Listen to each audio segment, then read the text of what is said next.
Prezados amigos e colegas, todos nós sabemos que foi oferecida uma denúncia não só contra o ex-presidente Bolsonaro, mas contra várias outras pessoas que faziam parte do governo, pelo menos na sua imensa maioria.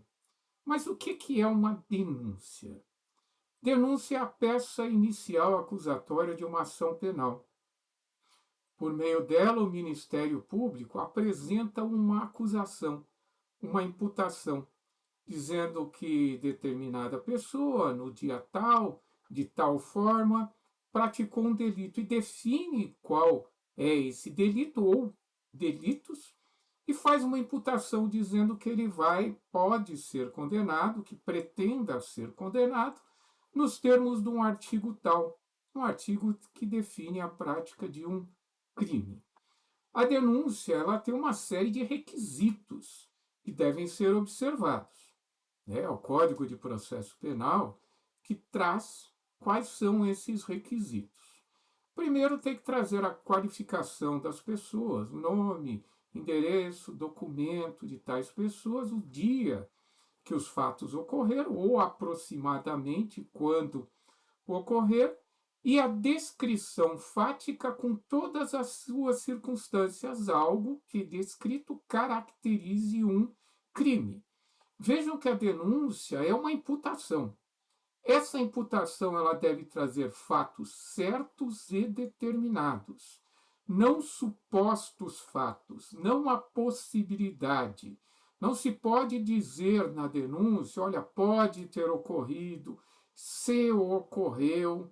Não é assim que funciona. É uma imputação certa que diga a respeito a fatos certos e determinados. Do contrário, a chamada denúncia alternativa, olha, pode ter acontecido isso ou aquilo, ela é inepta, que a denúncia ela descreve fato, porque a pessoa que foi denunciada tem que se defender de um determinado fato, fato certo, com todas as suas circunstâncias. E tem que ser feito um concatenamento lógico que determinado fato enseja a prática de um determinado delito que tem uma determinada pena. É assim que funciona. Se a denúncia é condicional, ou dizendo ó, pode ter ocorrido ou não, ela é inepta. Ela não pode ser recebida pelo Poder Judiciário, porque isso prejudica o direito de defesa da pessoa que está sendo acusada. A pessoa que está sendo acusada, ela deve saber exatamente qual é a acusação. Não acusações supostas, acusações teóricas, hipotéticas, com probabilidade. Não é assim que funciona. É fato certo e determinado. Claro que a denúncia pode narrar a prova indiciária, vai fazer um concatenamento lógico, vai pegar determinados fatos conhecidos e provados, fatos certos, fatos esses que a gente chama de indícios provados por prova direta, seja testemunhal, documental, material. Então, vai pegar determinados fatos conhecidos e provados, vai juntar todos esses fatos que são conhecidos até se chegar a um fato desconhecido.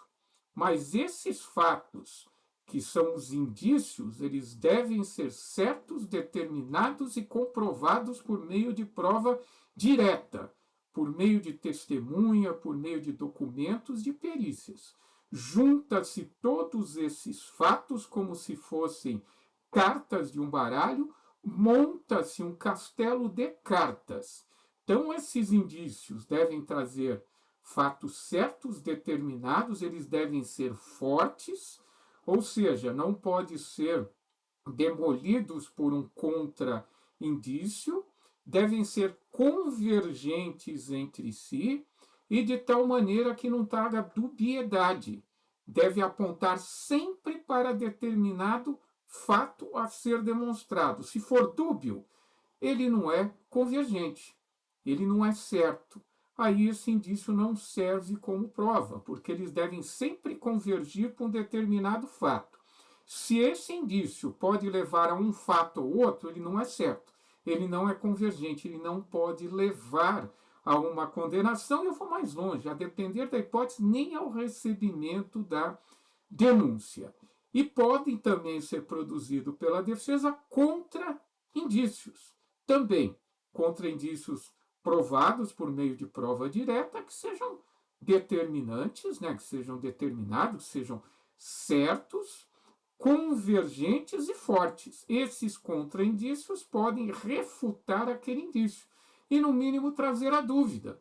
Ou seja, você tem um castelo de cartas montado por meio de indícios.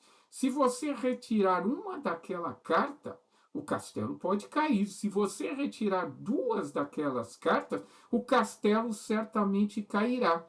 Então, se forem apresentados contraindícios ou se forem apresentados provas diretas que tragam no mínimo a dúvida quanto àqueles fatos, quanto àqueles indícios que foram apresentados, toda a prova rui, toda a prova cai.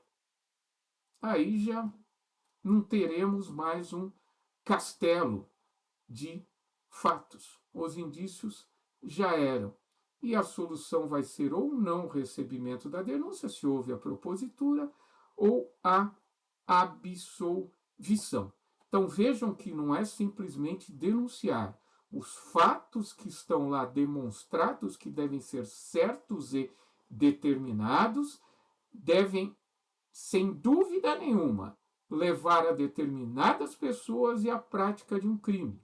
No que diz respeito ao recebimento da inicial acusatória, bastam indícios suficientes de que alguém praticou um crime, prova da existência do crime, não é indício da existência do crime. O crime deve estar demonstrado, deve estar provado, o que a gente chama de materialidade. Sem isso, sequer a denúncia pode ser recebida. E se for recebida, se durante a instrução se demonstrarem contraprovas ou contraindícios, de tal maneira que aquele castelo fique abalado, aí a solução não pode ser outra que não é a absolvição. Forte abraço a todos.